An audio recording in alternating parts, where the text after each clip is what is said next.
Titans, go!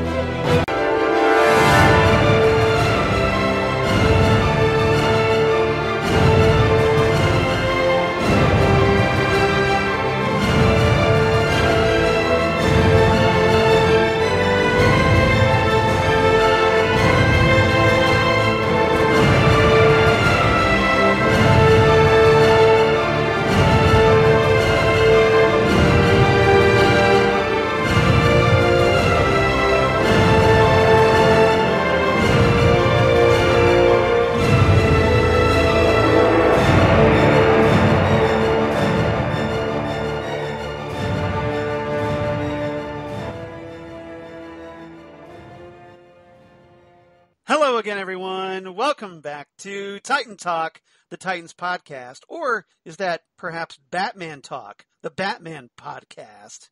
We'll talk about that more later. I'm Charles Skaggs, back in Titans Tower once again, ready to talk more Titans Season 3 with my wonderful partner, wonderful friend, and someone apparently trying to emulate the Scarecrow's look right now. DJ Nick. How you doing, Nick? Hey, Charles, what can I say? The man is such a handsome guy. I'm trying to look a little bit more presentable than my usual self, but we do our best, I suppose. You got your rocking the beard. You got exactly the hair going on. Yeah, exactly. The messy hair. Yeah, exactly. But no, I will agree with you when you made that statement of, is this a Batman show? Because this episode's like Batman.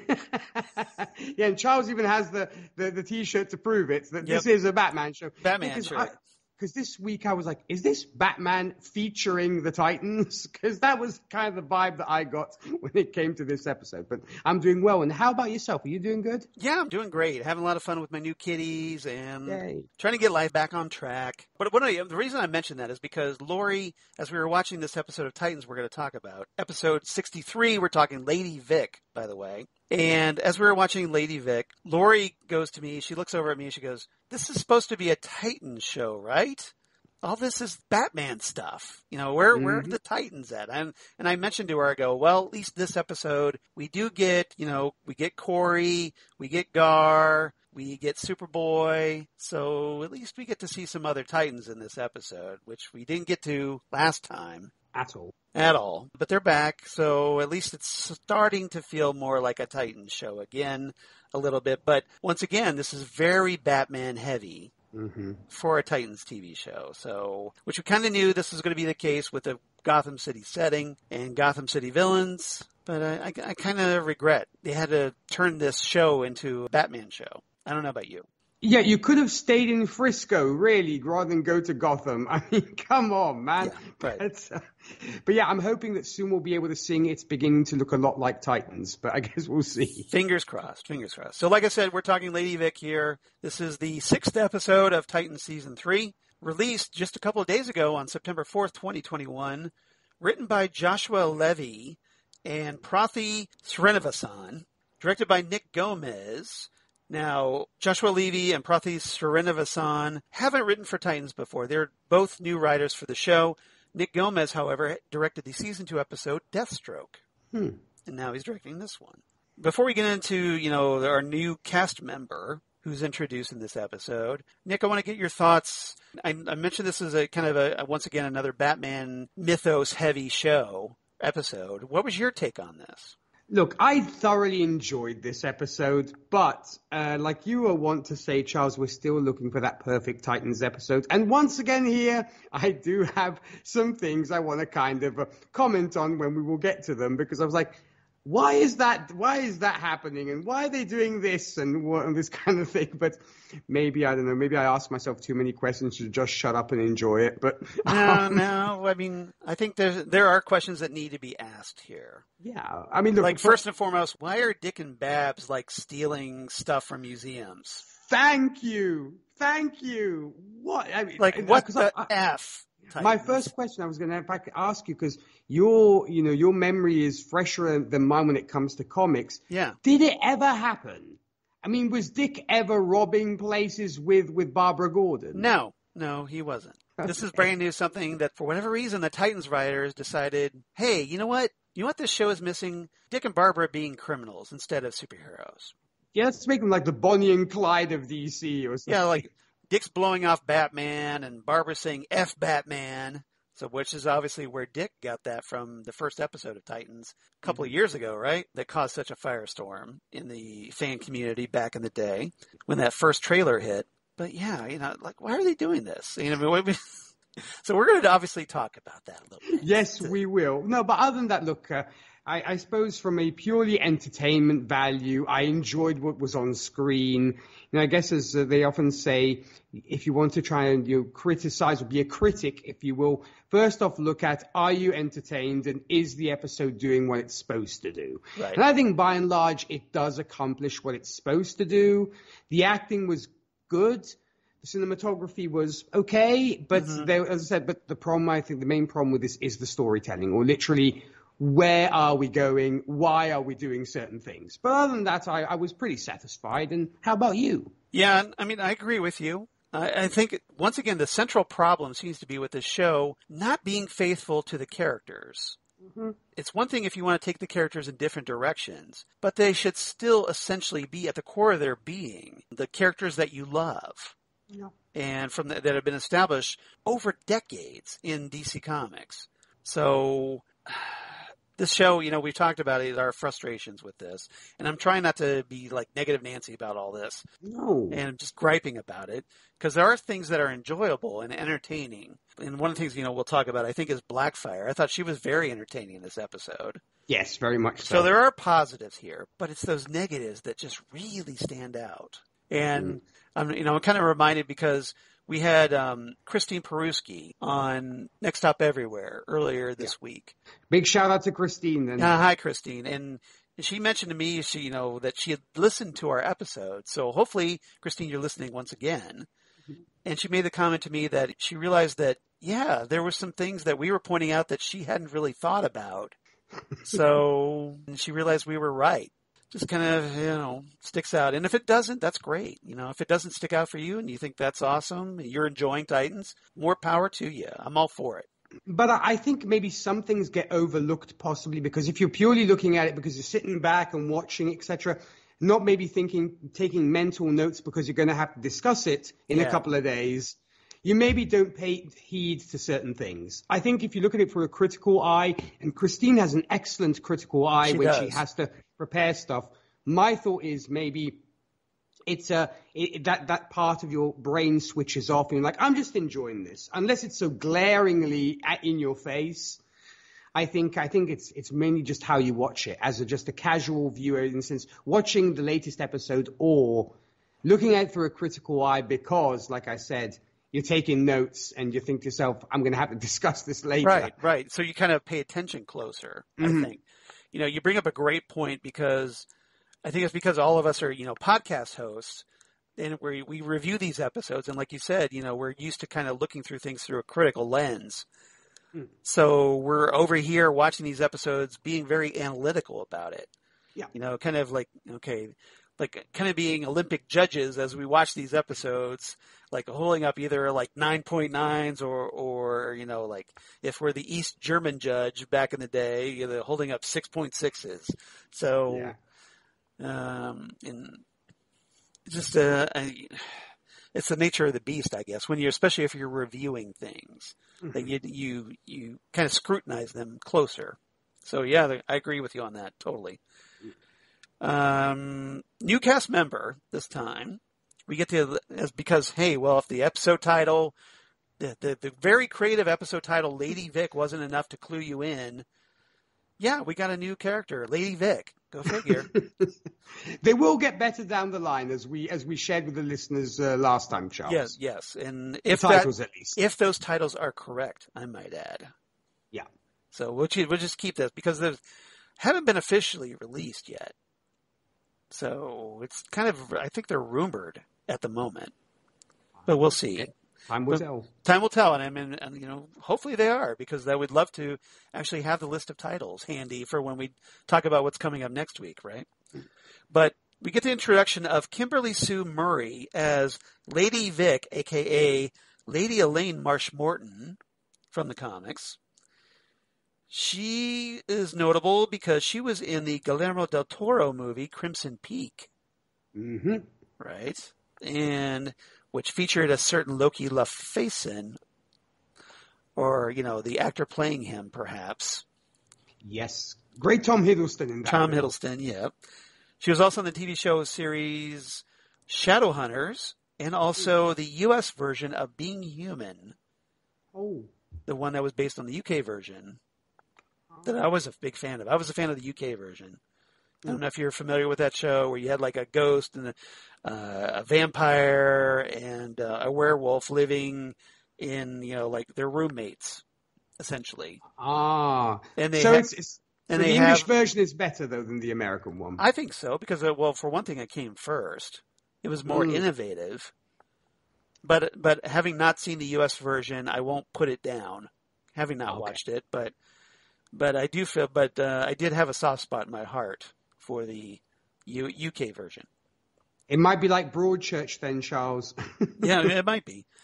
And we also get the return of Ryan Allen as Jack Drake in this story, Tim Drake's father, who, unfortunately, as we find out, gets shot at the end of this episode.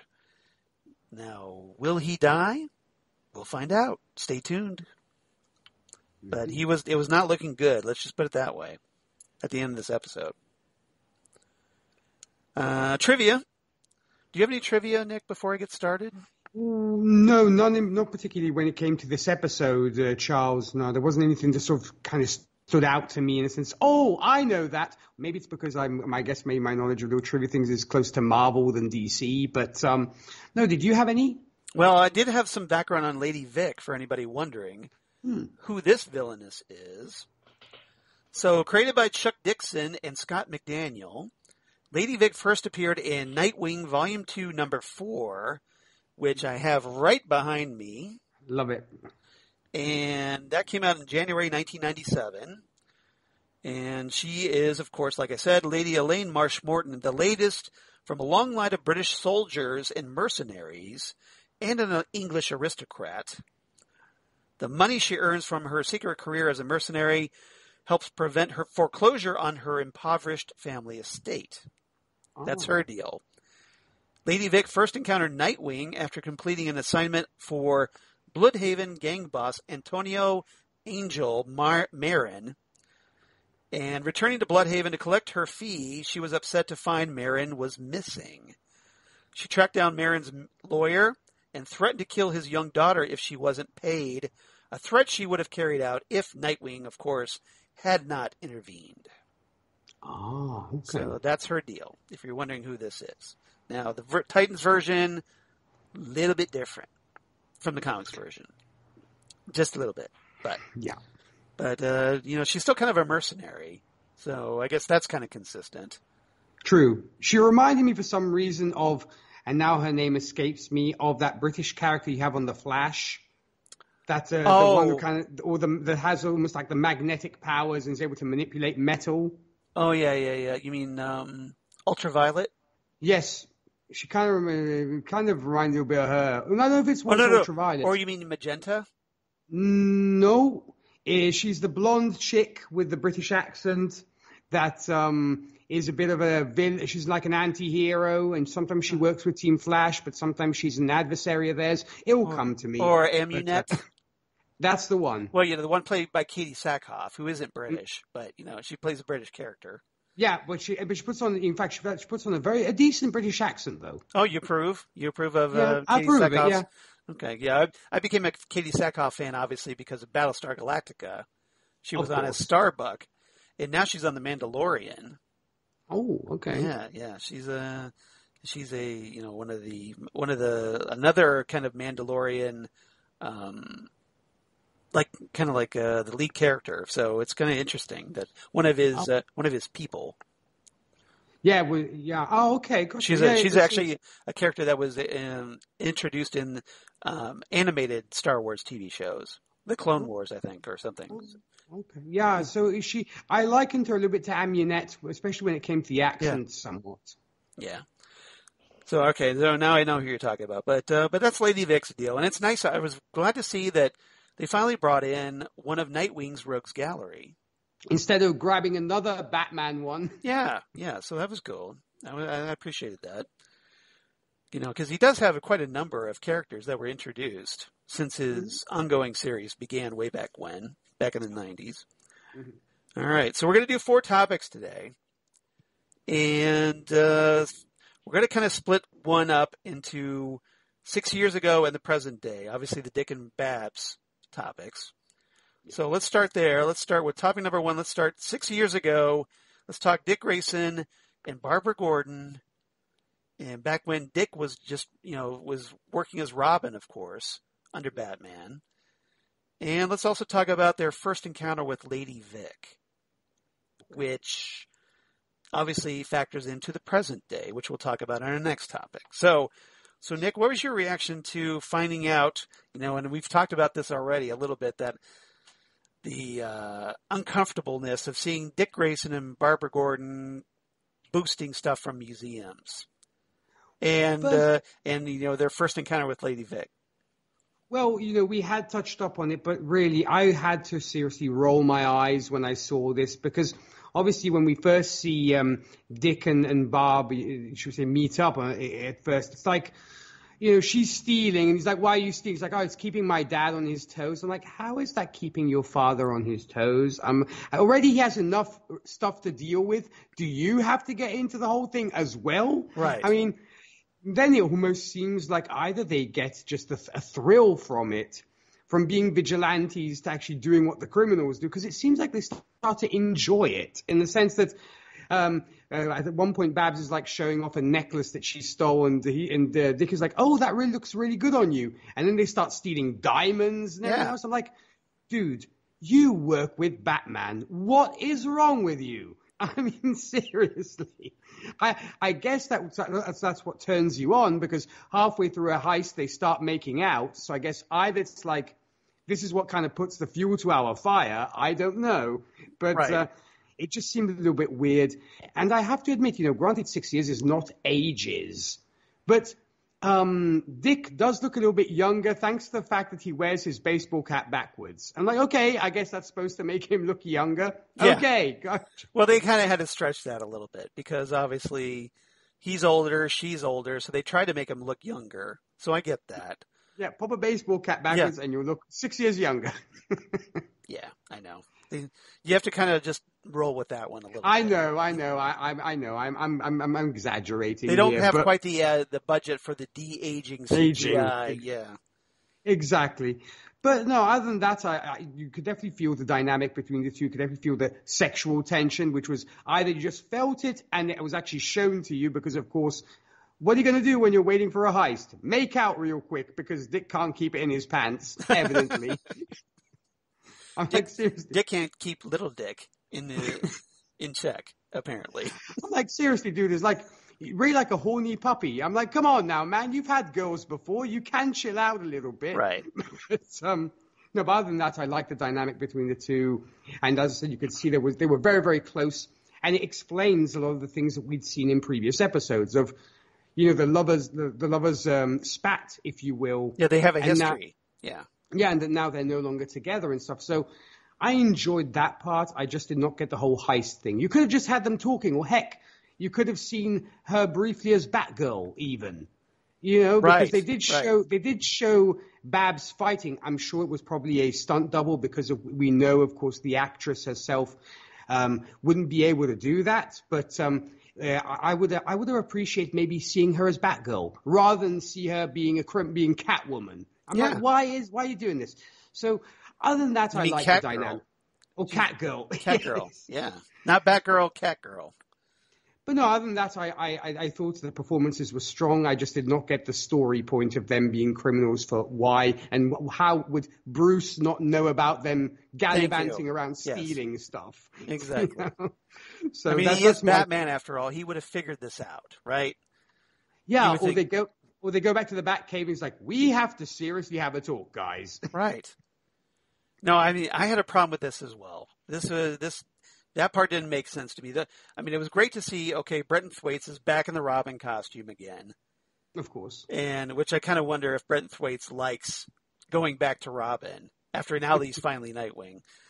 All these flashbacks. But for whatever reason, they decided, the way they wanted to approach Dick and Barbara meeting and hooking up was that essentially Barbara was almost like Dick's own version of Catwoman. You know how that Bruce Wayne as Batman, have that electric dynamic that Batman has with Catwoman. For whatever reason, I guess they tried to recreate that with Dick and Babs, but yeah, Babs is not Catwoman. That's not her. She talks about she wants to be a rule breaker, and she when they go back, they talk in the bar or whatever, and she says that, well, hey, you should, you're a goody two shoes, all right? You're the guy. I'm the one who breaks the rules, and you're the one who follows them. Yeah. So do you want to break some rules, Grayson? So she kind of, they're flirting, but she's trying to turn him into a bad boy. And for whatever reason, because let's remember, he's supposed to be Robin. He's Batman's sidekick. Yeah. He's supposed to be the good one, not Jason. So why he decides, okay, well, there's this girl and she's out, stealing like Catwoman. So I guess, this is kind of a thrill for me to play on the dark side a little bit, but it just did not work for me at all. Because for one thing, it just, like I said, Barbara doesn't, this isn't Barbara. Barbara, she's very loyal to her father. She's not trying to cause him problems. No. She's the one, since their parents' divorce, she, I guess for whatever reason, Gordon got custody of her. And so she's the one who wants to help him. And she makes this explanation that, well, I'm just trying to keep my dad on his toes, meaning, well, the security isn't that great. So instead of just telling my father, hey, the security isn't great. Yeah. I'm going to just prove it by stealing stuff and keeping it. Not just like taking it and then returning it. No. Or do they? We don't know because we never get to see them actually return the stuff they stole. Yeah, they're just like, oh, you look so good in this. You look so good in that. Right. Let's steal a diamond. Right. And they have they start to have sex, and then we find out that Dick this flashback has actually been a dream while he's been unconscious after being shot. Mm-hmm. And he wakes up in the present day. Yeah. So he's just kind of remembering this while he's unconscious. So it just seems, again, it seems very out of character for both of these two. That's the whole problem. I wonder whether either the character of Sue Dibney did so well on The Flash, and let's do the same thing on Titans and do a Sue Dibney kind of character. She almost reminds me of the Sue Dibney version from The Flash. Well, you bring up a great point. That's a whole different rant for me because I'm a big fan of the traditional elongated man, Sue Dibney, of course, thin man type relationship that they have. If you're at all familiar with the movie The Thin Man. Of course. It's a very Nick and Nora Charles dynamic they have.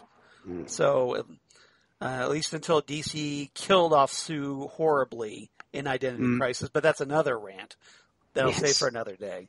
But so F you, Brad Meltzer, just saying.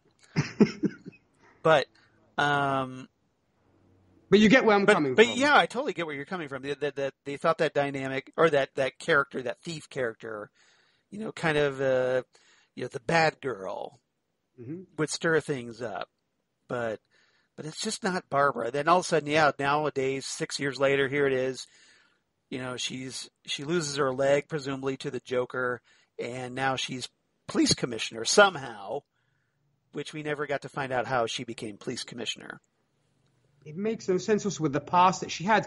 It would have been more logical, like you said, Charles, like, hey, Dad, the security needs to be up to it. And then maybe Jim thinks to himself, you've got something there. I like this girl. You should probably work more on the force. And then she rises through the ranks. Right. It's more logical. Yeah, I mean, unless there was you become police commissioner by union vote, and the police union decided, well, hey, we feel bad for Babs because her father was killed, and so we're going to vote for her. It just doesn't work. At least we don't have to sponge out Gordon on The Office and write something new in. No. I mean, yeah. I mean, we might have to scrape off the first name, but you don't have to do the whole thing. Yeah. So, and if you got just Commissioner Gordon on a nameplate, well, that's perfect, right? Exactly. We're too cheap in Gotham, or the police budget is so limited that we can't change the nameplate, so we need another Gordon to fill this role. Who's oh, hey, Barbara, you're there. Okay, we'll take you. All right. But, apart from this, it's I just didn't really get it. I guess, maybe it's me. We get another scene later on in the episode where they try to break into somewhere else. And this is where Dick is kind of like, they've really started, like, this is a big turn on, like you said, for both of them. Yeah. And Dick's trying to talk to her about the relationship right in the middle of their heist. They're supposed to be focused on this. And Dick's like, well, hey, I think we make sense. Yeah. And she makes this comment about like, ooh, that's what every girl wants to hear. Well, he's happily groping her and everything else. Right. And then they get interrupted by Lady Vic, and who is apparently working with a partner who presumably, at least is very heavily implied, is something more, perhaps her husband. Mm-hmm. Yeah. So what, and there's obviously a fight, and, Lady Vic, gets attacked by Barbara at one point, which throws off Lady Vic's aim, and she ends up killing her own husband in the process. So, Barbara gets wounded. I don't think this is how she loses her leg, because for one thing, I think it was the other leg. Yeah. But apparently Dick and Babs get out of there, leaving Lady Vic beside the body of her presumed husband. So what did you make of that part? Well, I mean, it makes for good motivation in the sense, you killed the guy's husband, you killed the chick's husband. Of course, she's going to, swear revenge forever. And that's where we get the fact that she has it out for Babs and, of course, for Dick. And, I enjoyed that whole scene. And I thought even the fighting choreography was actually pretty good. I enjoyed that. And because I kept trying to figure out whether it was actually Savannah Welch. I don't think it was, as I said, bearing in mind her physical condition, bearing in mind that she's an amputee. But the direction was so fluid, you could never tell whether it was Savannah or whether it was maybe her stunt double. Well, she might have a prosthetic leg. Yeah. Yeah, for standing, because there were scenes where she's standing with Dick. Yeah. Yes. So she might have that. But as far as some of the action, yeah, they probably used a stunt double. They probably used a stunt double for Brenton Thwaites in some I'm sure. I probably figure, yeah, but so I enjoyed that kind of where you just see the silhouettes and everybody's fighting against each other. That was nice. And yeah, it was a curious introduction to Lady Vic. I mean, I get it. You've killed her husband and she's mad at you. Yeah. But other than that, I mean, technically she killed her own husband. Yeah, exactly, without realizing it. But she's like, of course, it's your fault. But she blames Barbara for throwing off her aim, probably. Of course, it's your fault I killed my husband. Yeah, exactly. So therefore, now we've got established motive for vengeance.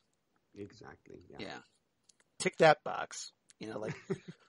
Can't just be like bad guy shows up, got to stop bad guy. Got to have a personal grudge involved here. Obviously, yes. Yeah, I'm with you. I thought there was a solid fight, good, decent choreography. But for one thing, like we talked about, Dick and Babs shouldn't have been there in the first place. No, they should have been stopping these guys from stealing rather than trying to steal it. Exactly. So why didn't we get that instead? Why wasn't Dick in the Robin costume? Maybe if Barbara, maybe she wasn't Batgirl yet, maybe she could at least help Grayson. Maybe she was a wannabe Batgirl, or as Dick liked to call her in this episode, Robin Girl. She's clearly got the moves. Which, let's face it, Dick Grayson, that is a horrible name. Batgirl's a much better name than Robin Girl. Yeah, and she's clearly got the moves even before she became Batgirl. So she could still be like, "Oh, hey, you're here. Let's team up." And it could have made more sense of the whole thing of Dick and Barbara teaming up in the past and now, rather than we are thieves together, we steal together, and we love it because that's right. They should be bottom line, they should be flirting as superheroes, not flirting as supervillains, right? Yeah, that's why I just don't understand what was going through the writers' heads. I don't get it. I don't get it either, personally. But the introduction of Lady Vic was good, though. All right. Anything about this 6-year ago flashback you want to talk about? No, I mean, because as I mentioned before, it did what it had to do, i.e. show us how close Babs and Dick were way back when. And it did that. But yeah, as I said, this was the messier part of the episode. I think so. Just for whatever reason, there's just this one glaring, like you said, mess, I guess, for lack of a better word, in a lot of these episodes this season. That really take away from what this show could be, I think. And it wouldn't take that much effort to correct this stuff. So why isn't it being corrected in the writers' room? Why isn't it stopped before everything's filmed? Why do we have to look at it afterward and go like, why did you make that horrible decision creatively? And it seems to kind of pervade the whole episode because it seems like everybody's hot for somebody in this episode. And there's a lot of excessive flirtation. So I guess... Well, it's on HBO Max now, so I guess they have to kind of amp up the sex a little bit. Sexy time! Nice. Since we can't do soft porn scenes, we're going to do the closest thing we can to it. So just round the edges like... Right. Since you can't show any possible nudity or anything like that, let's get to the closest we can. Right. So basically say, I want to do you, you want to do me, but we can't show it. Right. Yeah. Suddenly cut to the present day. Yeah, exactly. Yes. Oh, Dick Grayson wakes up, and he's like, oh, it was all a dream. Mm-hmm. All a flashback dream. So, okay, well, let's move on to topic number 2 then. Let's go to the present day. Yes. And let's talk about the same characters. So Dick and Babs in the present day. Dick now is Nightwing. Babs is Commissioner Gordon, the second Commissioner Gordon. And the return of Lady Vic to Gotham City. And let's throw Beast Boy in here as well, because I thought there were some very interesting Dick Grayson, Gar Logan moments in this episode.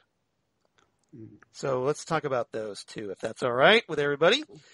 So we get the opening of this episode with Lady Vic returning to Gotham, where she stops by a diner, and which I think is kind of funny because supposedly she's an English aristocrat, and she's hanging out in a diner, excuse me, listening to a couple of cops flirt with one another, and that just drives her up the wall.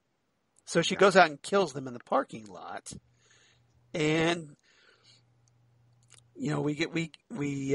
she takes like some kind of like hula thing from their car, which apparently was like a memento of their relationship. So apparently she's got because of losing her own husband, as we find out later in the episode, she's got a grudge against anybody having a happy marriage, to the point where now she can't stand, especially if it's somebody in authority, like police officers, being happy about their marriage, I guess. Yeah. So then, of course, we get a nice little shot of the, welcome to Gotham City sign, where it has like, okay, now go the F home, or get the F out, whatever. Just to show you what a bad, bad place it is. And then, let's see, so, Dick, who wakes up from his little flashback dream, ends up going to Starfire and Beast Boy to get patched up. Starfire kind of yells at him for not, helping out, taking down, or getting their help to take down Jason. And Gar kind of launches into him at this point. So, saying like the family is dying and you go out alone and get yourself shot. And he starts turning into an animal. He gets so enraged. So he's kind of pissed off at Dick at this point. He doesn't, because normally he's kind of like treating Dick as his idol. And now he's, kind of pissed off at it, how he's behaving. So what did you make of that, Nick? Well, I cannot blame Gar for being so upset because it really does seem as, we mentioned the fact of, is this a Batman show? Is this a Titan show? And I think this is kind of what Gar is saying. It's like, we are Batman show. As Charles flashes the t-shirt there. But no, that's why I think he's almost pointing out of, we're a family. Why, if this is not a Nightwing solo show, right. You can trust us, buddy. We can get things done rather than almost trying killing yourself and not telling anybody. Because I think he's been patient enough. He's almost like, Dick knows what to do. He's a great leader. He'll know what to do. But he's always going solo and always doing so. So I can't blame. Well, he's always apparently doing stupid stuff, like getting himself thrown in prison. Yeah. Or almost getting himself thrown in prison by like stealing, captured supervillains like Scarecrow to use as bait to take down his, former team member. So, it's like, why are you doing this stuff? I don't get why Dick Grayson is still having, like, this should be like really easy stuff. And I was glad to see Gar calling him out on it. Honestly. Oh, totally. And kudos to Ryan Potter because he is doing a fabulous, fabulous job as this character.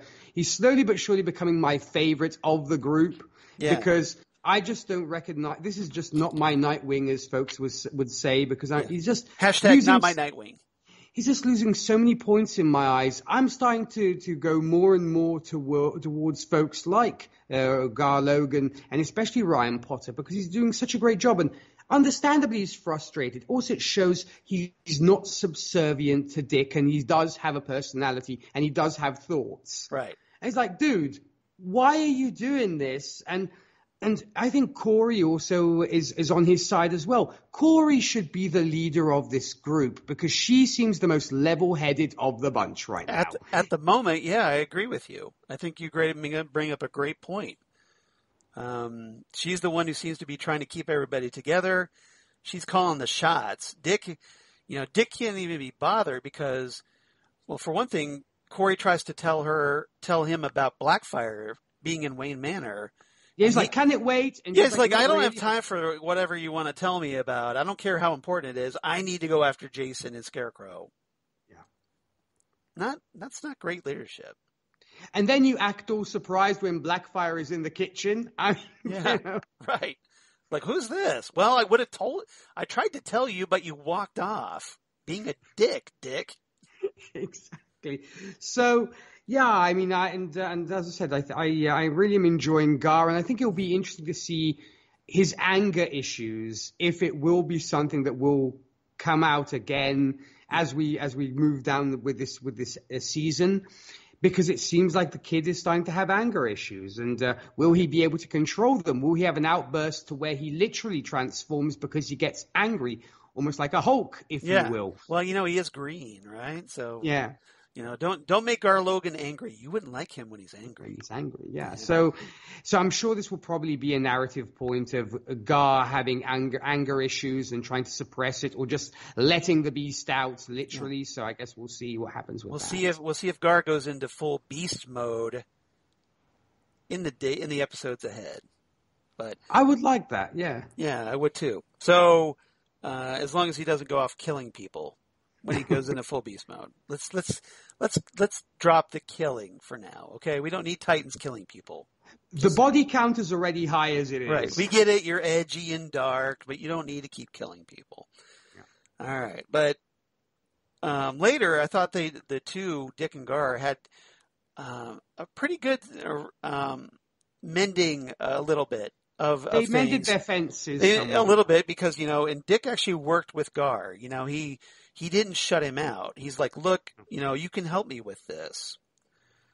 And now, granted, first it was, okay, I need you to help me break into the GCPD to steal this audio recording of Lady Vic from the storage room. Keep doing illegal things. Right. So here we are again, Dick Grayson breaking another law, not getting any consequences for it that we know of. Yeah, simply because Babs shuts him out. He's like, okay, I'll do it illegally. Yeah, it's like, okay, you don't want to give me the audio recording? Fine, I'm just going to steal it because I'm a superhero and we steal stuff. Right. Okay. Moving on, but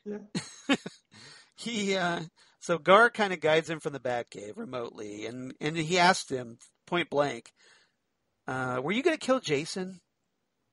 And Dick is like, well, because, I guess Gar is worried that, because I think he cared about Jason.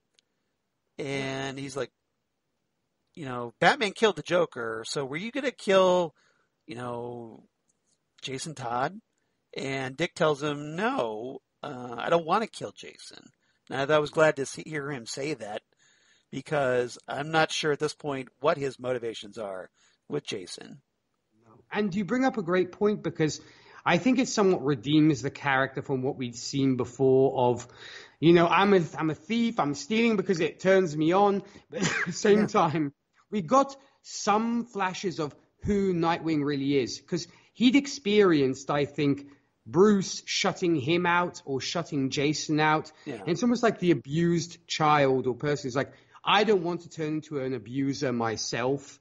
And so that's why he's like, I'll talk with Gar because I don't want another Jason situation on my hands. Right. Where you're constantly shut out. It's like, nobody listens to me. I'm going to be a criminal. So maybe that's why he's going through the motions with Gar. And I was happy because it shows the guy has learned something, that you shut people out in a superhero world, they go bad if you shut them out. Right. Yeah. Maybe the whole Jason Todd thing has caused him to reevaluate that, hopefully.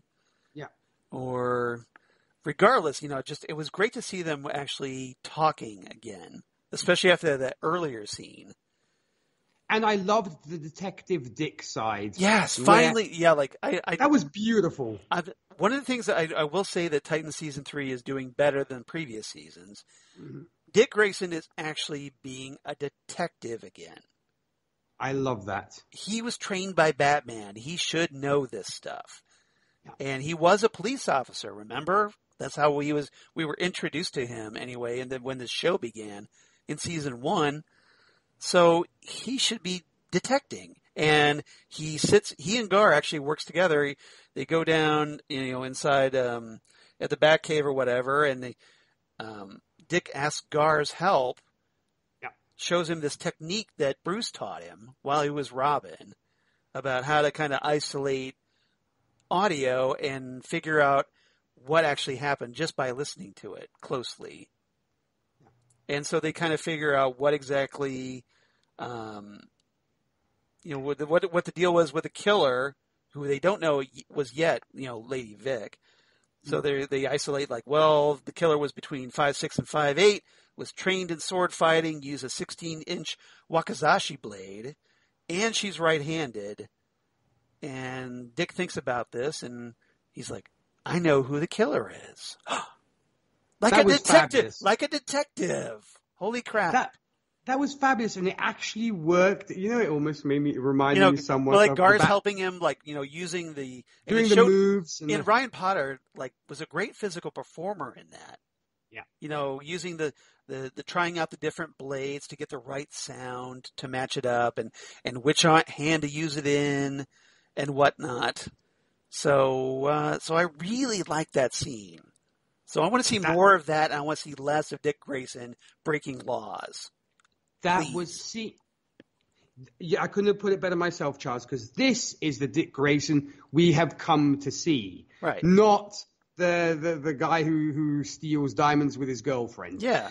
And it was just beautiful, because I think also Gar evidently also probably feels more validated by the fact that he's being pulled in to do this kind of stuff. Yeah. And like you said, they're working as a team, like they should be. Yeah, and Ryan Potter was just, I agree with you, the fluidity of the motions that he had with the blades. I was like, I want to see him do like a kung fu show or something, because he really has the moves. He's got yeah, he does. He's got the skills, So kudos, Ryan Potter, and very much so. We just need like a spotlight episode where he can really unload and show his fighting skills. I would love that. And, it almost reminded me somewhat of the Batman 66 episodes where Batman is cogitating and thinking of stuff. Granted, there it's more ridiculous because it's like sand. Sand is from the sea. The trees are this. The Joker's at the beach. And off they go. Yeah, it wasn't quite that like far-reaching, to connect the dots, right? It's like No, it how didn't did you make like how sense. did you make leaps like that? But this makes sense. He was concentrating Yeah. and using his experience and the audio and with Gar's help to narrow it down. And I really enjoyed that. So I will give the Titans writers credit for this one because I thought I really enjoyed that sequence. It was brilliant. It was brilliant. If only Daredevil were a DC character, they could Yeah. have called him in. It would have been fantastic. This is the kind of thing that Matt Murdock would do. Well, if we ever got to do DC Marvel TV show team-ups, I would love to see a Nightwing Daredevil team-up. It would be poetry in motion. I mean, just, they're both acrobats and whatnot, so let's make that happen. And they also both use fighting sticks, I might add. So Exactly. there you go. So that makes perfect sense, I think. All right, but so what else? We had Dick trying to call Barbara, and there's because of Lady Vic. I guess we should probably talk about Lady Vic. Yes. That now apparently now she's working with Scarecrow, and we'll talk about Scarecrow in our fourth topic today. But Lady Vic still has this grudge, obviously, against Barbara and Dick. And so on Scarecrow's, I think, direction, she goes after Barbara. She, with Jason's help, I guess, Barbara ends up in like a remote location, some kind of alley or something, and Lady Vic confronts her. And I thought it was a pretty decent sequence where you have Lady Vic fighting Barbara, who's in a wheelchair, and we get to see Barbara using, and I love the fact that she was using Eskrima sticks. Yes. Doing her own wheelchair, because being in a wheelchair, she's obviously limited to how she can fight. And instead of just doing hand to hand, they're in stick fighting, which makes perfect sense. Something that the comics established. So I was very glad to see that. So what did you make of their, now 6 years later fight between each other? Well, I really want to say kudos to Savannah Welch as well, because she has definitely been another of the bright spots in this. Yeah. I really sort of blame the writers. I don't really blame the actors, because I think Savannah's doing fabulous so far. I really buy the character. I agree. And I think she has great, solid chemistry with Brenton Thwaites, I might add.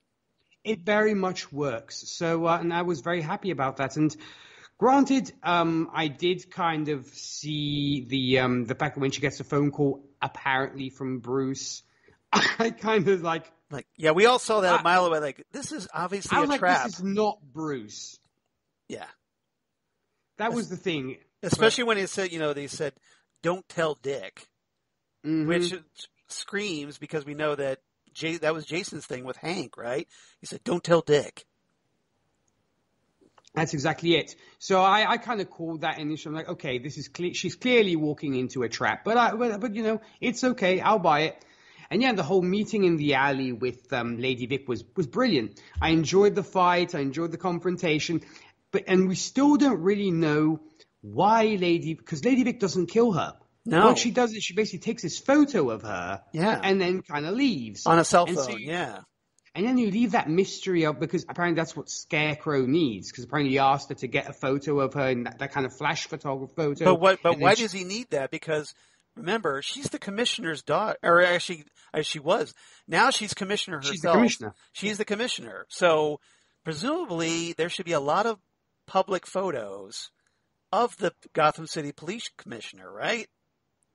Yeah, in fact, why did they need a cell phone photo of her? See, and I'm still trying to figure out what the deal is with that. I mean, I almost either played it to like Rocket Raccoon saying, "I want that guy's eye or arm or whatever," and he doesn't really need it. No. But, well, I was just kidding about the leg. I didn't need that. So either it's because I just thought it would be funny.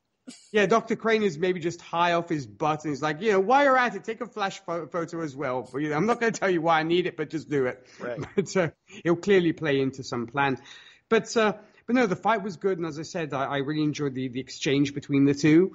And Heck, I have to also say that one, Babs can hold her own even if she's in a wheelchair, and yes, I thought it'll be interesting to see how it all plays out and how the sway that Scarecrow has over Lady Vic. Right. Because when we talk about him, he's clearly the puppet master in the whole story, and it shows even more so here. And the fact that he almost sees Lady Vic as potentially Jason's replacement, should Jason decide to go rogue. So I did say he was expendable. Yeah. And I did enjoy the introduction to Lady Vic in this, where she's being given Earl Grey tea, which she's clearly not happy about. Well, it's American for one thing. It's like, this is not tea. You kidding me with this? And just kind of pushing it away. It's like, ugh, this is not what I usually drink. Right. And, but yeah, and it also, I think, shows how sociopathic and maybe psychopathic now she is, in the sense she doesn't want other people to be happy because her happiness was taken away from her. And so she's like, if I can't be happy, nobody else can. deserves. Yeah. So it's kind of that. And what an efficient killer she is. I mean, I did feel kind of bad that she walks in and kills defenseless surgeons just like that. But I'm like, crikey, she's merciless. Well, she might have been told to do that by Scarecrow to send a message just to show Jason. Like, yeah. Like, hey, look, I don't need you, Jason. I've got Lady Vic. So I think that was why. Now, one thing I did forget to talk about, there was a scene earlier with Dick and Babs in her office. Yeah. Where Dick asked her to use Oracle's voice recognition to tap into Gotham's phone network to track down Jason. Mm-hmm. And, also track down Scarecrow and Lady Vic, but she refuses, saying that Oracle was mothballed for a reason. And she's the only one with access, and she's not revisiting that monster for Dick or anyone. So what did you make of that revelation? Well, it's a great tease, because you do wonder what was the event that caused her to say, I don't want to have anything to do with Oracle ever again. Yeah. What happened there? What went wrong?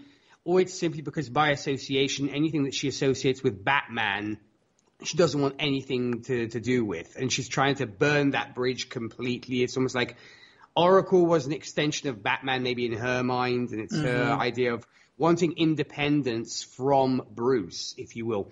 Kind of maybe like, I guess, the way Dick chose the Nightwing persona to be his own person and not have to be an extension of Batman being Robin. So it could be that, but it does leave a lot of intrigue of well, I just want to know what was so horrible, apparently, about being Oracle. That's exactly it. Yeah, so hopefully we'll get that story later on in the season. But for right now, it's a big question. I did like that it established that she was Oracle, presumably after losing her leg at the Joker's hands. So apparently she, just losing her leg didn't drive her immediately to becoming police commissioner. No. She probably became Oracle after that, and then became police commissioner when she decided, I can't be Oracle anymore for ? Reason. Yeah, I believe that's probably how it went. And I would have liked to have been seeing her a little bit more cooperative with Dick. Yeah. Granted, okay, he's blundered a few between the whole bank thing that we've seen earlier and everything else. So she's like, I don't want any more screw-ups. There's no more team-up between you and I. But, you think that maybe pushed to sort of literally the limit, she might open up and Dick doesn't have to break into GCPD and steal the audio and do his own thing. Yeah, it's like, look, okay, we're in a good enough place. Okay, if you ask me for this, I will give it to you. But they're not at that point yet. They're still kind of fighting, and there's still obviously friction there. So the question is, what is it going to take to get over that? Now, Dick, later in the episode, after the attack by Lady Vic, goes to check out her apartment. Mm-hmm. Like, I'm going to go to Barbara's apartment and check out her apartment. If you catch that reference. Yes. But he has his little like, oh, let's go down memory lane about when we were involved and having sex after stealing stuff. Yeah. But that's where it ends. It doesn't lead to anything more yet. But it seems like they still have feelings for each other. Oh, yes. But they've got all this other baggage that they need to sort out to get on the same page first.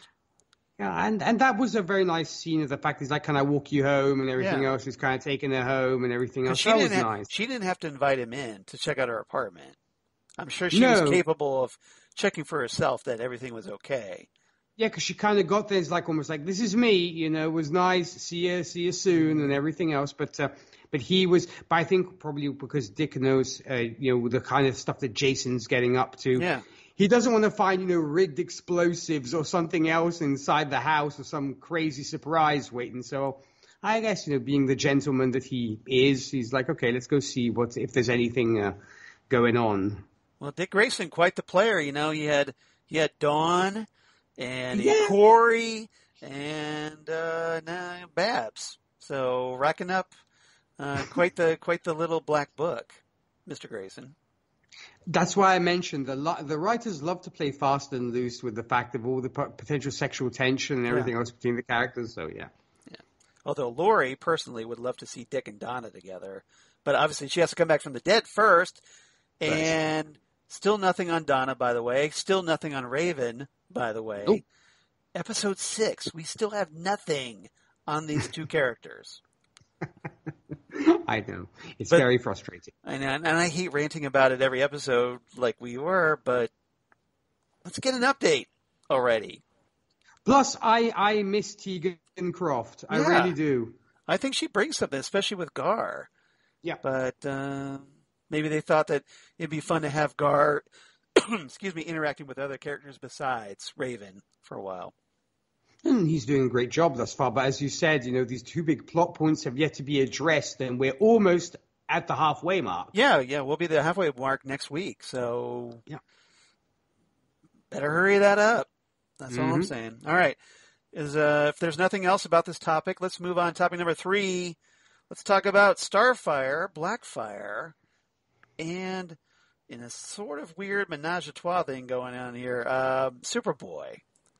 Because Blackfire has decided that a certain Connor has what it takes to be her personal manservant, shall we say. So what did you make of this as Blackfire is brought back to Wayne Manor and gets to kind of be introduced to the rest of the team? Well, you had mentioned previously, Charles, that you weren't happy with the fact that Corey did not act, should we say, like a Tamaranian, fish out of water, and has adjusted so quickly and easily to a whole new reality. We get, how it should have been with Starfire, with Blackfire, because obviously she's used to being royalty on her planet and, literally having, men servants, people who either she uses as toy boys or anything else that takes her fancy. So I liked that concept, and I also have to say Damaris Lewis does a fabulous job. She embraces the role, and it's you very much see the good sister and the bad sister almost, and they really do feel like sisters in their dynamic. And what I thought was great is this. Corey is clearly the level-headed one, as I mentioned before. She almost seems to be the matriarch in this group. She's like the mother taking care of all the crazy kids. Right, but you notice that she's like that until her sister is there, and then her sister drives her insane. Yeah, because she's like, oh, now you're in the kitchen cleaning up dishes. What happened to you? I would never soil my hands with cleaning, or rather, somebody will do it for me. And she's kind of chastising, Blackfire's chastising Starfire as in, how far the mighty have fallen, and since you're a princess, people should bow down to you and you shouldn't do what people tell you. And she keeps yelling at her saying, oh, you're following orders, you don't do things yourself and all this kind of thing. And I can't blame Corey for kind of being driven around the twist at this point, because it's like you're dealing with so much crap as in babysitting the others. Right. Plus you have your sister bitching at you. It's like, come on, man, you know? So it's bad. Yeah. But it's always bad when family shows up, right? So, but I love the dynamic for sure, and I will say it does seem like Superboy would not mind being Blackfire's man. So it's like, she's like, is he my man? I can help you with that or whatever. And yeah, Gar has to go like, that's not what she's talking about, my man. Yes, because he's like, let's do this, baby. But but he's like, it was a bit weird that there was this sexual tension between Blackfire and Superboy, and I wonder whether eventually it will, should we say, end up them sharing a bed. It probably will. I could be wrong, but Well, they seem to hint at that because there was this moment later in the episode where I guess they go to they find out that apparently Scarecrow stole this shortwave positron multiplier. Yes. And they end up tracking down the technology's inventor, so they go out to find her. And Starfire tells Blackfire to stay in the car with Superboy watching her. Yes. And so the Blackfire and Superboy talk. Yes. And Blackfire kind of talks about, well, hey, Corey, I was treated poorly on Tamaran because I didn't have any powers, and I just want to be loved, okay? I'm not into power, which we know from the comics she's a villain. So we know she's about the power, but she's telling Superboy, no, I just want to be loved. And Superboy being the innocent, and maybe that's what Blackfire zeroed in on, that Connor is this very powerful but very innocent, and maybe he's somebody that she can manipulate. That's why I wonder whether it's almost like a seduction of the innocent, to quote the title of that terrible, terrible book. Yeah, by the horrible Dr. Frederick Wortham. Yeah, exactly. Yes.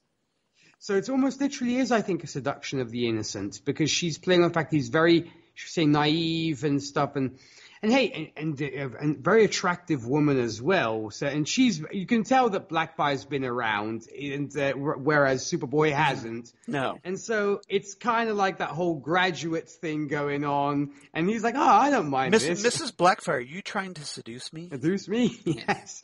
That's exactly what I was thinking to myself, was scenes from The Graduate. But so I wonder whether, I think Blackfire might be playing the long game.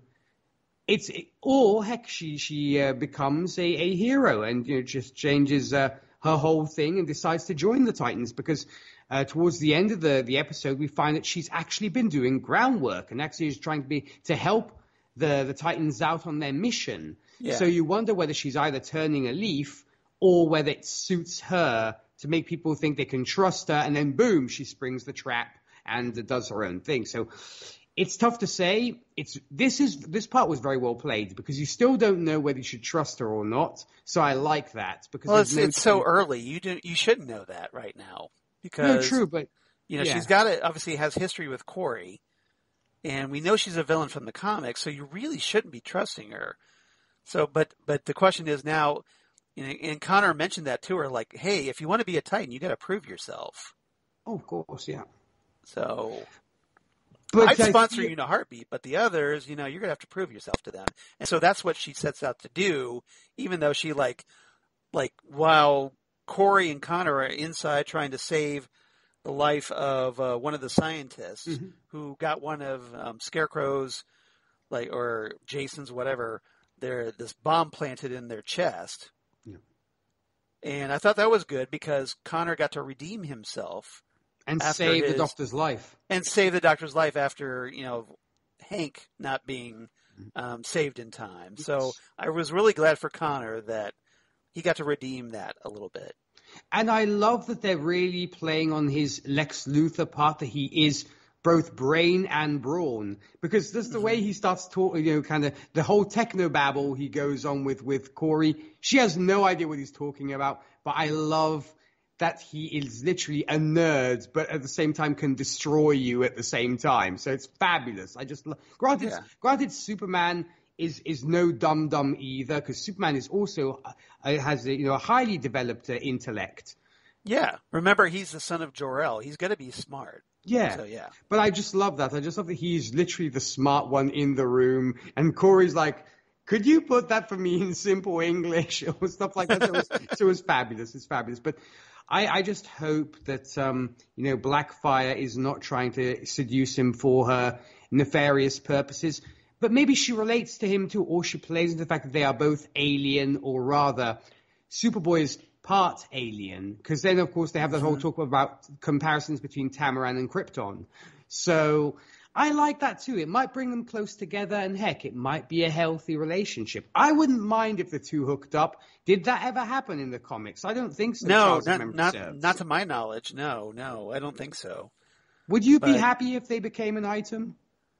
Well, if it turns out Blackfire is actually trying to not be the bad sister, as she points out to Corey that, you always, in order for you to be the good sister, I have to be the bad sister. I actually kind of like that comment. And she, if she's genuine about trying to work with the Titans, personally, I'm very skeptical. I don't think she is. So I'm very skeptical. We'll have to see later on, but it's far too early to convince me that she's trying to be on the up and up here. So you think she might end up breaking poor Superboy's heart, maybe? Maybe, I think so, or turning on them at some point to get what she wants. So. We'll see. It's going to be a rough road, I think, for Connor down the road. But yeah, that's why I'm always that's one thing that I'm concerned about. Is like I'm right there with you. I'm skeptical as well, and that's why when Superboy's all like, getting into the whole situation, I'm like, dude, chill. You don't want to get your heart broken, and you don't want to go down that road because we don't need depressed Eeyore Superboy. No, we don't need that at all. No, we don't. Already he's got problems. Yeah. You were very concerned about him at the beginning of the season. You were worried after, his failure trying to remove the bomb in time to save Hank. I was. Whether he was going to spiral downward. Now, it turns out he didn't do that. No. And especially after this episode, that might make him feel better about himself because he got a little redemption in that area. So we'll see what happens. And there seems to be a chick who digs him as well. So which, it always makes you feel confident. Yeah, it's like, okay, hey, hot supervillain is into me. Let's. Although, he's very naive. Yes. He doesn't really see. I think Connor sees her as like, she's an outsider, like me. And so they kind of try to bond over that. This is also true, and speaking of performances, I think Joshua Orpin did a great job as well. I really like what Joshua is bringing to the show. Yeah, because sometimes he's very innocent in his portrayal, and then there's other times in the scene that I particularly liked, where Corey is like going, well, okay, Scarecrow has stolen this. This multiplier device, this shortwave positron multiplier. Yeah. What is it going to do with it? Oh, if only we could have access to a supervillain to figure this out. Or a genius level supervillain, yeah. Or maybe somebody who's half supervillain. Yeah. And she looks over at Connor, and Connor is like, okay, well, fine. If I was an evil supervillain, this is what I would do. And then he goes off with the whole technobabble thing, yeah. Yeah, and he goes like, okay, well, maybe he's trying to use this multiplier to make more chemicals faster. Yeah. Which is you gave us the short version there, Charles. Yeah. Because he goes on the whole thing and I know. You lost me there, dude. Like, right over her head. But, yeah, I try to shorten that for time. But the question is now, like, okay, so why does he want to make more of those chemicals faster? Is the question. So we'll find out. And then Blackfire in the process sneaks out of the car, only to turn up later in Wayne Manor. Meanwhile, back in stately Wayne Manor, Blackfire shows up, and she reveals that, well, hey, I went out and got some information from criminals, and there's this one criminal who's really unhappy with Scarecrow and his plan. And then Starfire goes into this thing, well, how can I trust what you're telling me? True. And this is where Blackfire comes back saying, well, you need me to be a bad, you need to be a villain so that you can be the hero. Which, as you said, is a very poignant comment. It's almost like Batman and the Joker, or heck, even the Doctor and the Master, if you will. Me especially, because it's almost like I'm evil, so you can stop me, almost. So I like. Well, the villains, villains are never the villains of their own story. No, they're the heroes of their own story. Oh no, of course. And they see they're just they think that they're the ones doing good with their actions. Like, oh, I'm doing this for a reason. Or in their twisted not way, really seeing their villains. Yeah. Or in their twisted way, like Joker, or even like Reverse Flash, or even Zoom in the comics, they want the heroes to step up their game. It's almost like I'm pushing you to the limit so you can be a better hero in my own twisted way. Yeah, that was definitely Zoom's deal in the comics, that he was trying to make Wally West a better Flash in the comics. All right. Anything else about this topic? No, I think we pretty much talked got all the high points of it. And here's where the episode was good. We left the garbage behind us, and this is the good stuff. Yeah. So, we don't hate this. Not at all. Yeah. So, topic number 4, let's talk about our bad guys. Yay. In addition to Blackfire, I guess. So let's talk about Scarecrow, the Red Hood, and Tim Drake, who's not a bad guy, but I want to include Tim here because Jason Todd's actions in this are setting him down the path of becoming the next Robin, I think. Oh, and it's very interesting that you have a former Robin this time creating his replacement unwittingly. That really is almost poetic irony, I think. It is great. Yeah, so let's talk about Scarecrow, who, we've talked about. Seems like he and Jason are now on the outs. Yeah. They're still, as far as Scarecrow is concerned, they're still working together, but Jason, especially by the end of this episode, seems to be like, well, F Scarecrow, I'm going to do my own thing. He seems to want anybody to be, pretty much he tells everybody to go fly a kite. Somebody different every episode. He's always pissed up with somebody. Right, exactly. Like, he's pissed off at Batman, he's pissed off at Nightwing, and now he's pissed off at Scarecrow. Typical angry teenager. I mean, really. Right. And Scarecrow, this is why Scarecrow shows Jason Lady Vic and shows him, look, you're expendable, dude. I can, you're just muscle, and I can get muscle anywhere. Yep. So if you got a problem with what I'm doing, there's others willing to do this. And it kind of reinforces things that Jason has decided, well, okay, if you're going to treat me like that, I'm just going to strike out on my own. So what did you make of that friction between these two? Well, I'm actually going to say that the MVP of this episode is Vincent Kartheiser because he is brilliant in this. I love it. Heck, maybe I might, I've never cosplayed. I might, take you on the Patreon. I might cosplay as Dr. Jonathan Crane from Titans. All you need is a little inmate jumpsuit. There you go. Go a Scarecrow for Halloween or something. But I love what Vincent is. Do you have a Halloween in Italy? Yes, you know what? Amongst the few American sort of things, it's become a thing in Italy too. My father can't stand it. He's like, we've never celebrated it in my day. Why are we doing it now? But, I kind of go with the flow when it comes to that. And yeah, we do celebrate Halloween somewhat. I wouldn't be surprised. I just kind of wondered that, just while we were talking. No, it's the adoption of some American holidays. I wouldn't be surprised if soon we'll be celebrating Thanksgiving as well, which has nothing to do with Italy. But they do. I'd like to know how that works, but okay. They do actually do it in some, shall we say, country-themed bars and saloons where they do the whole country music thing, and they do actually have a Thanksgiving dinner because, hey, it's America, it's country, right? But, there you go. That's how they function. It's cool. But well, Thanksgiving has become a holiday. It's like, well, we eat a lot and we watch a lot of football. That's right. Yeah, exactly. You can buy a ginormous turkey and pumpkin pie, which, hey, I'm not going to sneeze at because I love pumpkin pie and I love my turkey. But yeah, no, obviously it's not got nothing to do with Italy. But gotta get your tryptophan in you. yeah, for sure.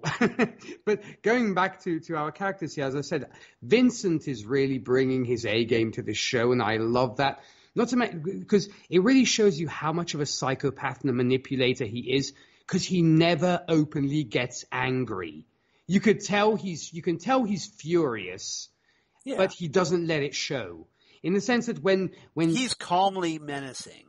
That's the thing, and it's the calm people you have to worry about when they're mad, not that they yell at you, because you can tell that Jason is really irking him, and he actually has a few looks. The camera kind of focuses on his eyes, and he's like, I really want to throttle this kid, but I'm not going to act out. I'm going to show him what happens to people who piss me off.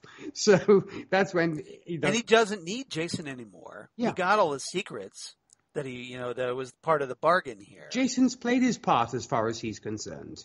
Yeah.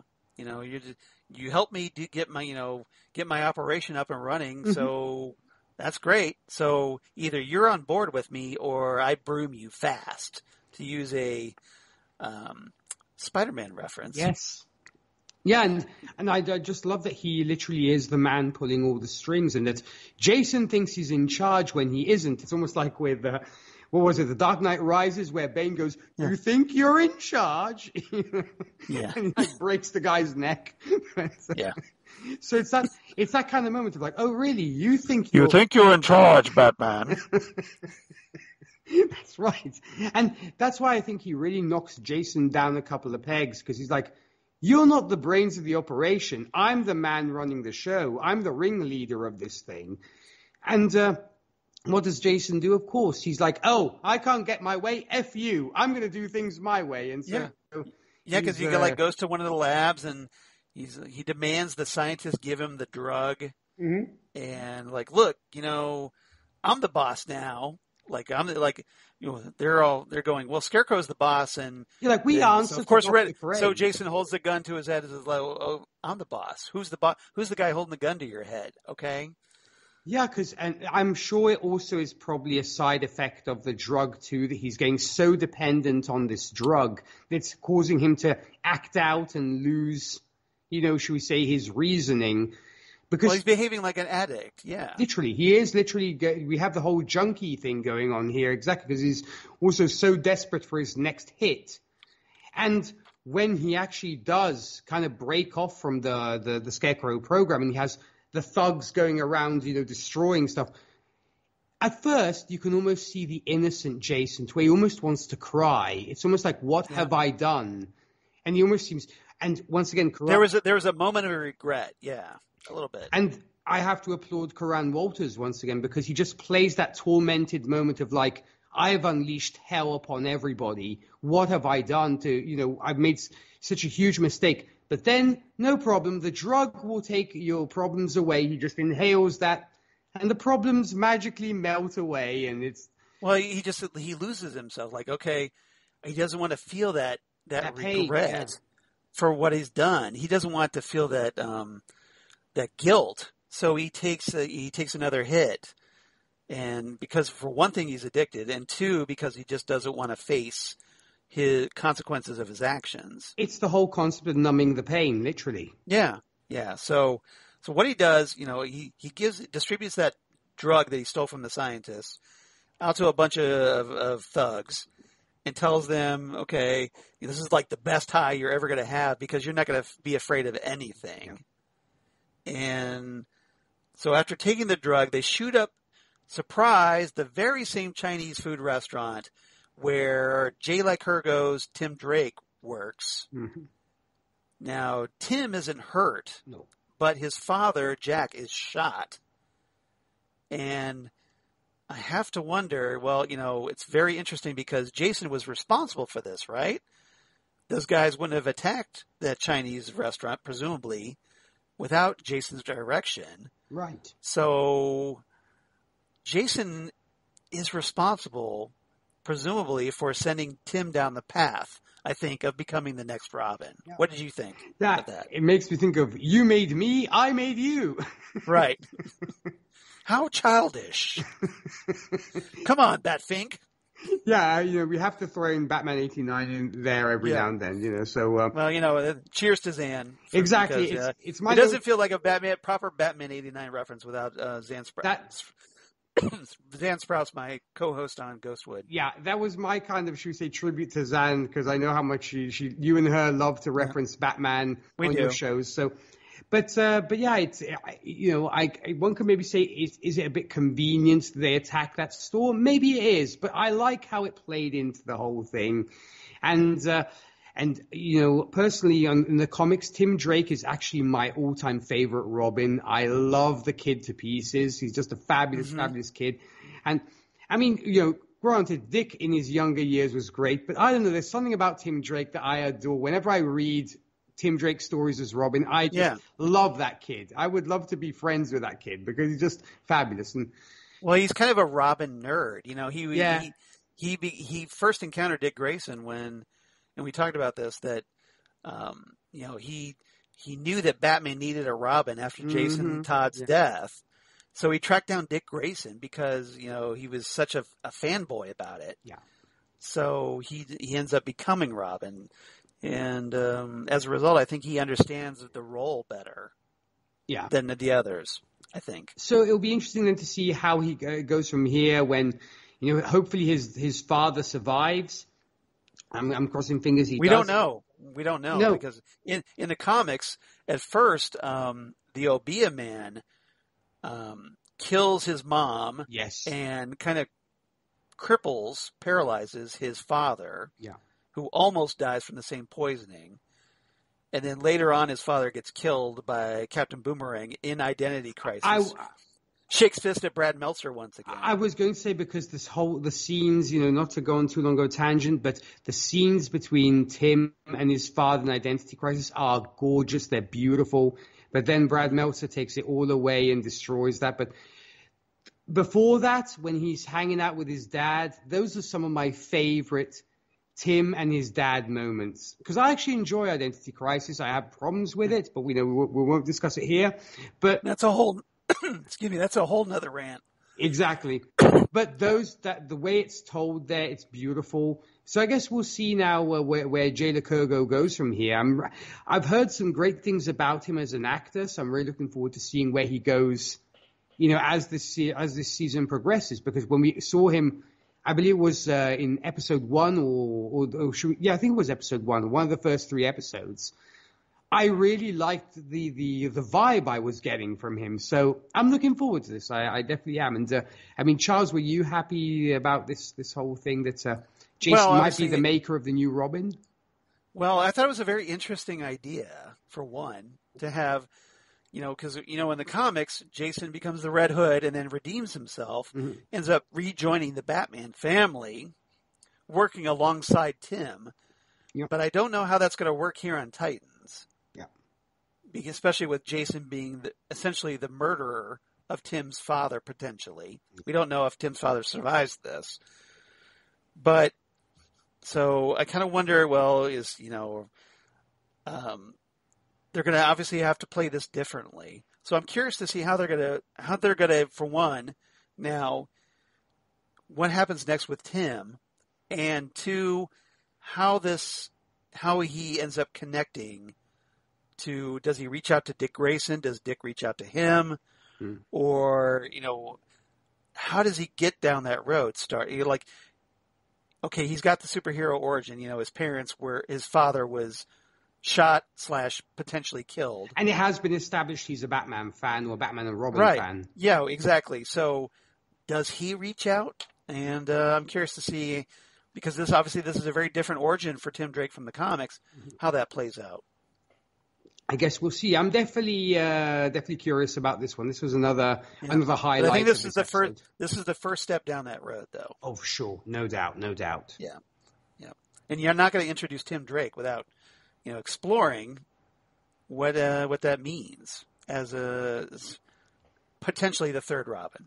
Yeah, hopefully it's not just a tease, and it actually has some meaning in this show. Yeah. Yeah.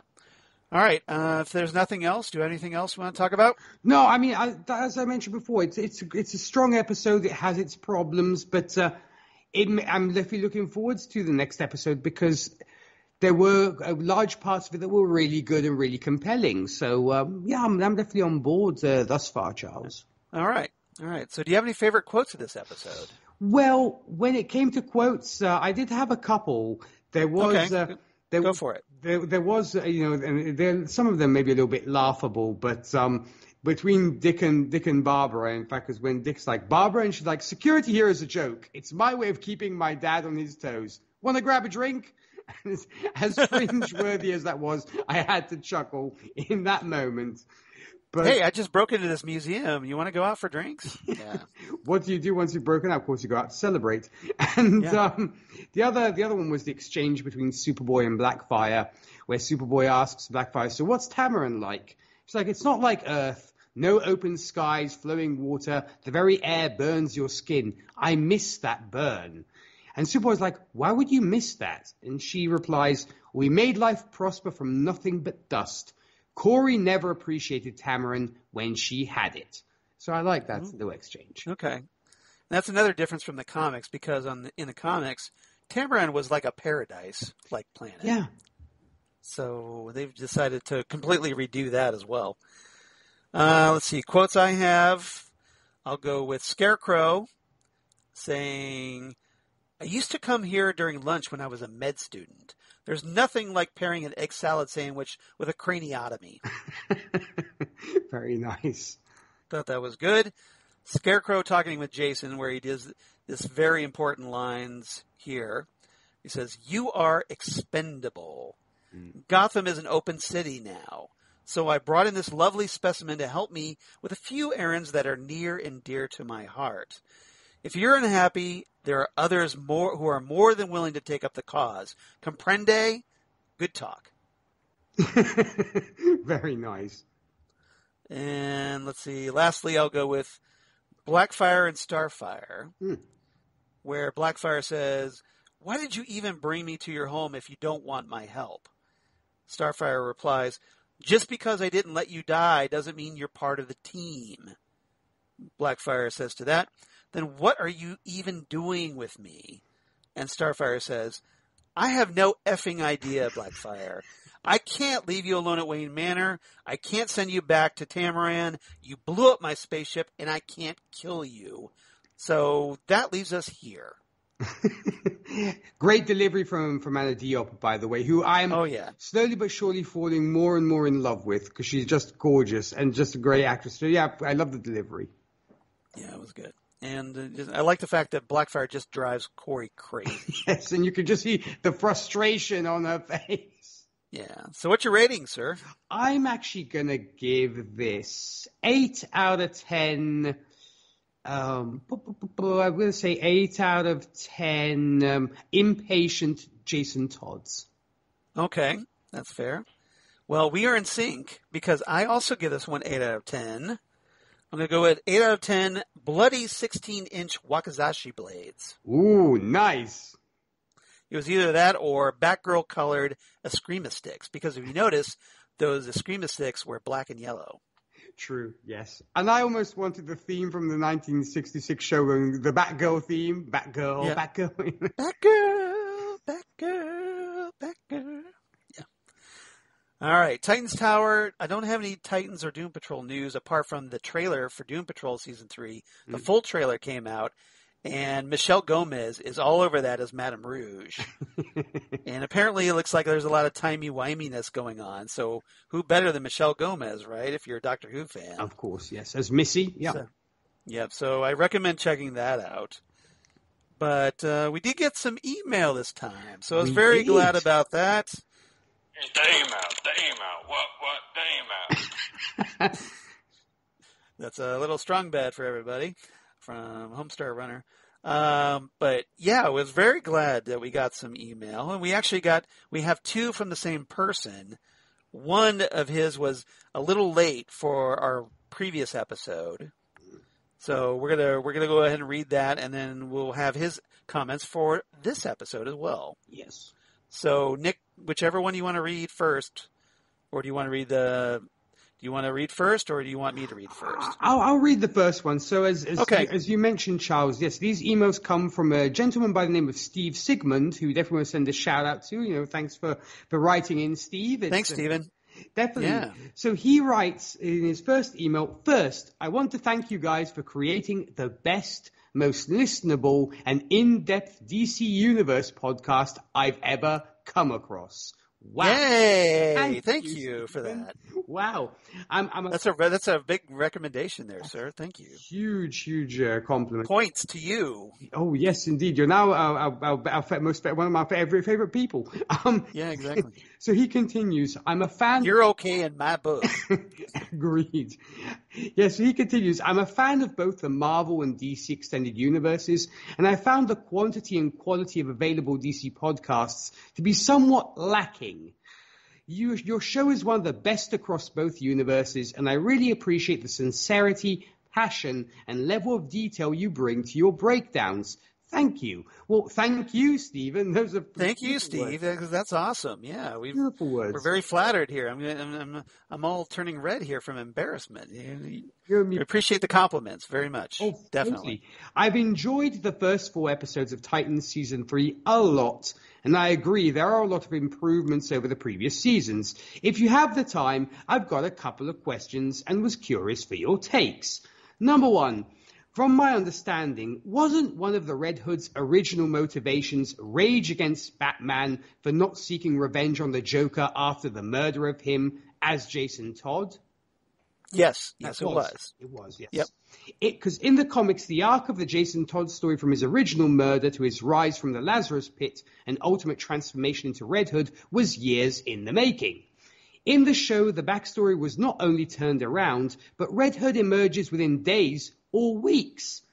Also, I was shocked. Yeah, we don't know. We don't know what the time schedule is there. I don't know how that timeline works. No. Yeah. Also, I was shocked when Batman supposedly murdered the Joker, which removes a primary motivation for Red Hood's existence at all. And still, Red Hood was not only created, but instantly develops intelligence and physical abilities that Jason never possessed. This is very true. Super Soldier Silverhand. Oh, wait. Exactly. Different universe, but I guess it could be. My assumption is that the show is going to explain away all this by giving the chemical Jason is huffing out of the inhaler some kind of supernatural quality, but it seems pretty weak and totally confusing to anyone with a passing knowledge of the comic characters. Very well put, Stephen. I agree. Yeah, I don't know how, Scarecrow, okay, yeah, he's Scarecrow, but I don't know how supernatural he is. No. But that would be a big twist to this show if there was a supernatural element. Oh, it would. And secondly, what the hell kind of jurisdiction does the Gotham Police Department have? Thank you. Thank you. Thank you. Yes. I know this probably comes across as a quibble, but the Gotham PD sniper team still has jurisdiction over 100 miles outside of Gotham in the middle of nowhere. Right. It's one of the boroughs, I guess. I don't know how that works. I don't know either, but I love these points. They never say where exactly the cabin is, but there is no way it's within Gotham City limits. Right. Yep. I'm not sure why, but the sudden presence of a police helicopter in the remote woods took me completely out of the story. That is a great point. That's one we didn't zero in on. That's a great point. Jurisdiction. Yeah. Yes. And that's why we have wonderful listeners like Stephen bring this stuff to our attention. So thank you, Stephen. Yeah, points to there as well. Strong agree that Batman is really a terrible role model if cutting the heads off wolves is a training requirement for new sidekicks. WTF. That's what I brought up. Yeah. Again, I'm right there with you. We totally. And again, fantastic job with the show. I'll be listening. Thanks, Stephen Sigmund. Thank you so much, Stephen. That was a beautiful, beautiful email. Steve, that was great. We really appreciate all the compliments, and we really appreciate you writing in. Oh, yes. So thank you so much for doing that. And we're really glad you're listening, and we hope to keep earning your listening. So we're going to do our best in the meantime. Yes. All right. So Steve writes in with about this episode, because like I said, his first one came in a little late, but we did get them, so don't worry. And Steve writes in about this episode. Lady Vic says, "Hey, Charles and DJ." Well, it's, DJ Nick, so it's Nick, but that's okay. It's all good. It's all good. I'm sure you respond to either, right, Nick? Of course, yes, I do. Of course. All right. So continue to love the podcast as always. Well, cheers, man. We continue to love you for loving the podcast. We do. How's that? That's how that works. Your breakdown of Lazarus was excellent. Well, thank you. I'm still a bit confused about how or why there just happens to be an active Lazarus pit in Arkham's basement, and that Jason Todd's evolution into Red Hood was consolidated from years into hours by a series of incredibly convenient plot devices. But I guess that's what you get when you have your very own television show. Yes. Yeah. I mean, and even without the RV, right? As Scarecrow made that quote. Yeah. That Breaking Bad reference, right? But, I'm still trying to figure out why there's just happens to be a Lazarus pit under Arkham Asylum. We're still scratching our heads on that. Really, Titans Riders? Really? Really? Okay. So Steve continues, just finished up Lady Vic, and while I continue to enjoy the series, I'm definitely with you when it comes to being a bit confused how criminal activity continues to result in less than zero consequences for Dick or the other Titans ever. Yes. Yeah. I'm glad it's not just us, No. really. Okay, so that's good. So we're not totally off base here with that. So Nightwing got hit by a Gotham PD sniper bullet and they just left him there, flew away. Dick wakes up, gets a quick bandage job, and they resolve it in a quick the next day conversation. Dick, you shot me. Barbara, you let my prisoner get away. Dick, I guess we both made mistakes. Even? Barbara says, even. What? What? Yeah. Yes. Well, the only thing I could think of is that, remember, the sniper was supposed to take out Red Hood, right? And being the great sniper he is, missed completely. Being the great sniper, yeah, exactly. Being the top-notch sniper that he is, he shot Dick Grayson by mistake. Yes. Or was it? ... Question mark. But regardless, he probably was like, okay, we just shot the wrong guy. We need to go out of here. Bye. And flies away. Yes. So Steve continues, and this latest episode basically explains that Dick and Barbara's relationship backstory was that they were pulled off several massive art/jewelry heists for kicks? Question mark. While Dick was actively working as Robin? Question mark.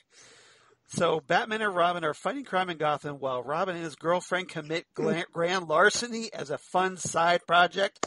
Question mark. See, Stephen agrees with us here, so we don't feel so alone, Charles. We're on the same page, Steve. Totally. We are simpatico, my friend, yes. On this one. Again, I'll watch this show regardless of whatever nonsense the writers throw at us, but I'm beginning to sometimes feel like the writers know that and are personally effing with all of us. I hope not, but anything's possible. I won't rule it out. Keep up the great work on the breakdowns. I'll be listening. Thanks, Steve. Well, thank you, Steve. Thank you so much, Steve. You rock, man. Really appreciate it. 2 great emails, sir. So keep those coming. Amen. You are okay in our book, like I said, definitely. If you'll be listening, we'll be reading your emails for sure with great passion and gusto. Yeah, we'll make that deal with you. Yeah, you keep writing in, we'll keep making these and reading your emails, and that goes for anybody else. Mm-hmm. So, so I want to just say really quickly, if you want to be like Steve, and you do, write to us. Tell it to Titan Talk at titantalkcast@gmail.com. That's titantalkcast@gmail.com. So we definitely would love to hear from you. See, Steve just proved how you do it. So you write in, we read the emails, and have a lot of fun. So that's pretty simple, right? And I also want to mention that we also got some feedback from Josh Mull on Twitter. Ooh. So cheers to Josh for doing that. he sent us a direct message. Oh, sweet. So he was following up about, the episode titles. Oh, okay. We talked about this, Nick, that you didn't have all 13 episode titles. Right. So Josh writes in, "Hey guys, love the podcast." Thank you, Josh. Well, thank you, Josh. We love you for loving the podcast. And I'll write something for you after I watch this week's episode. Well, unfortunately, I guess he didn't get it in, but that's okay. You got your It's cool. direct message in. It's cool. We'll read it next week if you want to send it in. Of course. We're cool like that. I wanted to share this first since it sounded like you didn't have all the episode titles. This is from tvmaze.com. So he shared that Nick read, I think, the first 10. I did, yes.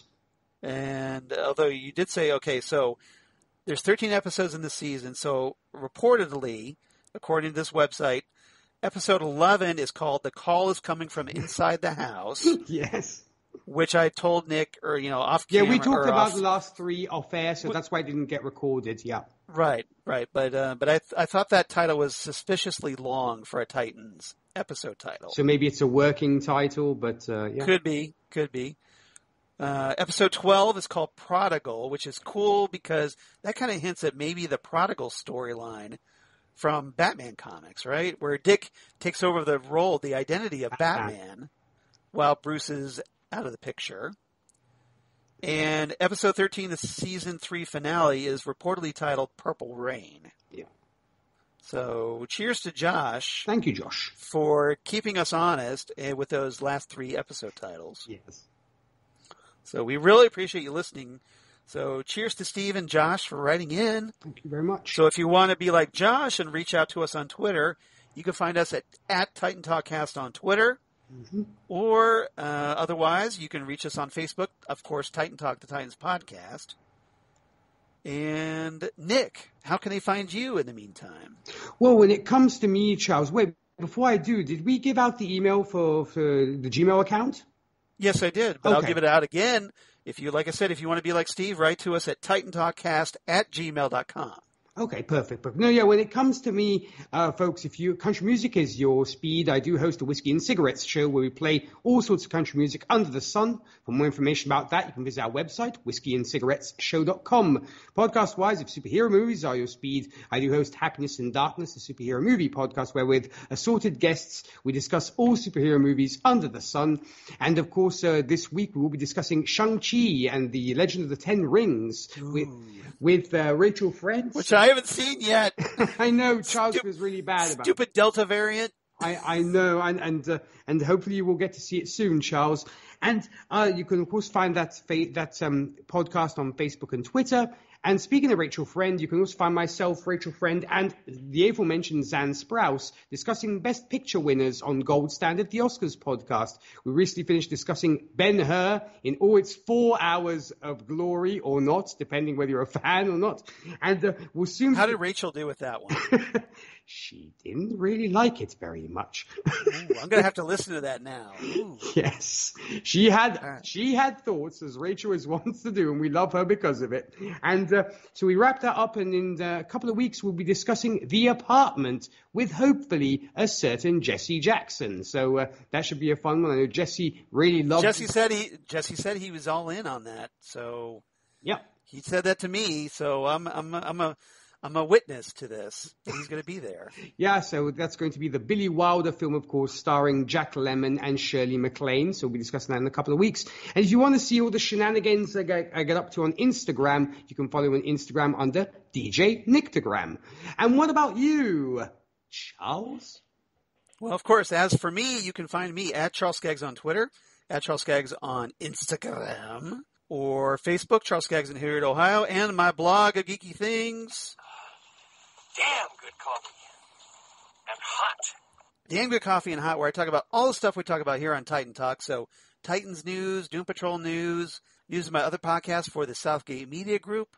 Well, Next Stop Everywhere, the Doctor Who podcast, where Jesse Jackson, my partner in time, who is now back with the podcast, and I are reviewing Doctor Who episodes, Torchwood, Sarah Jane Adventures, Big Finish audios, with other wonderful special guest companions, including every so often a certain DJ Nick. We need to get you back on now that Jesse's back. I will return. If I am wanted, I will return. You are always wanted, sir. Come on. Come on. Unless you're just really tired of my nonsense, but you're always welcome. And then Ghost with the Twin Peaks podcast and Drunk Cinema, where Zan Sprouse, my co-host on both of the shows, has been recuperating from gallbladder surgery. So she's been off, unable to record, although apparently she got on gold standard. So hopefully she'll be back soon. Fingers crossed, Zan, because we miss you. And hopefully we'll be back to talk more Twin Peaks on Ghostwood and also drinking and watching our favorite movies on Drunk Cinema. In the meantime, you can check out our previous episodes while we wait for Zan's return. I definitely encourage that. I'm sure Zan would appreciate that as well. And you can hear what kind of fun we have on Ghost with the Twin Peaks podcast and Drunk Cinema. Definitely great podcast for sure. All right. Well, that's all I got going on for me. Nick, I had a ball. Any final thoughts you want to share before we sign off? No, I mean, as always, a great joy talking to you, Charles. Had a wonderful time discussing this episode. A big thank you to those who wrote in. And if the titles are to be believed, the next episode should be entitled 51%. So I guess we'll see whether that's the case or not. But other than that, I had a joy talking with you as always and look forward to next week. Yes, and thank you very much, sir. And I definitely feel the same. So yeah, everybody come on back next week, episode 64, for what may or may not be called 51%. We'll find out. We'll see how accurate that list is of episode titles, which will be the 7th episode of Titan Season 3, so we'll reach the halfway mark. Mm-hmm.